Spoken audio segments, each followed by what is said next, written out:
દિયોદરડા ખાતે નાગપાંચમનો મેળો ભરાયો। પાટણના દિયોદરડા ખાતે દર વર્ષની જેમ આ વર્ષે પણ દર શ્રાવણ મહિનાની નાગપાંચમનો લોકમેળો ભરાયો હતો, જે સમસ્ત ગામ દ્વારા ગોગા મહારાજને પોતાના મનની મનોકામના પૂર્ણ કરવામાં આવે છે।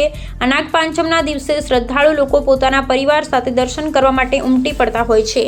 વાત કરવામાં આવે તો મહાભારતમાં પાંડુ રાજા પુત્ર ઐતિહાસિક વર્ષો પહેલાની કહેવત છે કે અહીંયા ભીમે મોજડી ખંચેરી હતી, જેથી કરીને આજે ભીમ ટેકરી પરથી ઓળખાય છે। ગોગા મહારાજના મંદિર દૂર દૂરથી ભાવિક ભક્તો દર્શન કરવા માટે આવતા હોય છે। Bureau report Patan.